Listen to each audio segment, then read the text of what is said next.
I am Ryan Zarama. I have been a Drupal developer since 2005, 2006, and I really kind of developed a reputation in the Drupal community for creating UberCart with my co-maintainer and popularizing that as the e-commerce solution for Drupal 5 and Drupal 6.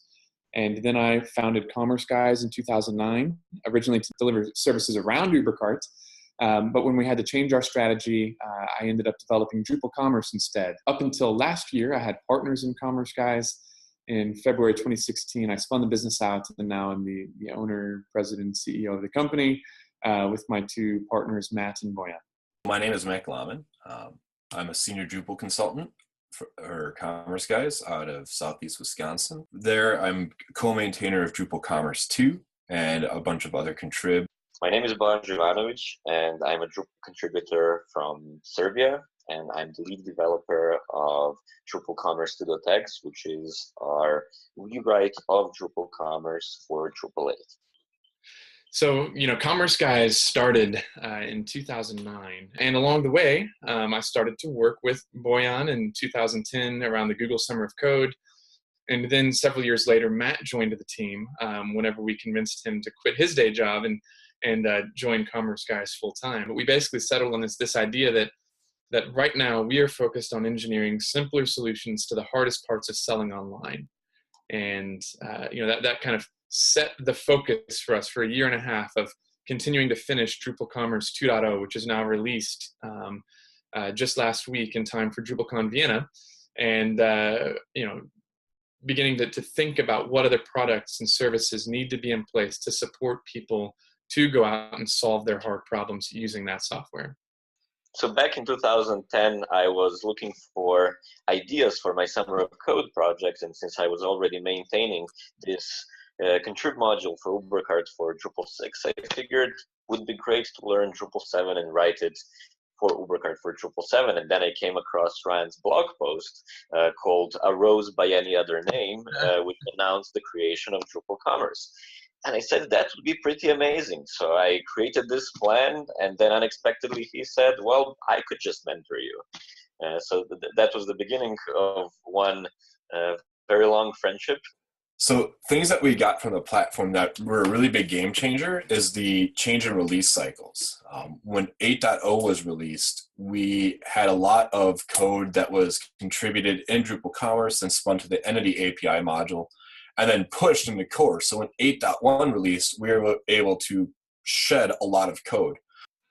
The new release cycle means that sites that launch on our platform today will no doubt have a lot more to work with in a year. Keep gaining value and we keep gaining features because we don't need to stop development, and because core hasn't stopped development. And it also means that over time, when we can improve core for our own use cases and see that released into the wild very quickly. Another item that was a game changer is the whole the object-oriented and service container and dependency injection. When you create an e-commerce platform, you have to provide some assumptions, but e-commerce is difficult. There's a lot of use cases, and every single site that I've helped implement, we've overridden parts of Drupal Commerce for a need.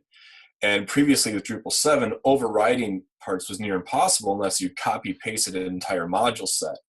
But with the Drupal 8 architecture, we're able to tell the core service container, actually, we're going to use our implementation logic. We will respect all the methods we need to introduce, but we need to change this little bit of business logic over here.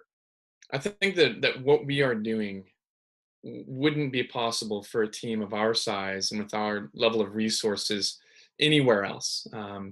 The strength of Drupal is this like collaborative environment that we're a part of, where we get to benefit from everybody's work and knowledge and experience and wisdom.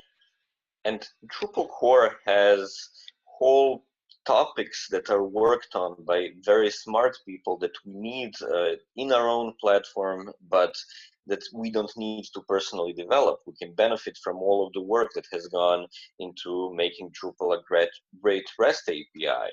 improved caching work, serving shopping carts and other pieces of the website asynchronously using BigPipe, a migration API that allows us to import data from external sources. All of these things are crucial to us, but don't need to be developed by us. It's really important to us to maintain like a pretty high level of contribution. So even from day one as the new company, when we were just 3 people, Boyan was still a full-time contributed module developer. So Matt and I did the work, the income, the revenue generation that allowed us to pay ourselves and keep Boyan fully dedicated to Drupal commerce, and then also ensure that Matt at least had that 1 day a week to continue to contribute to core as well.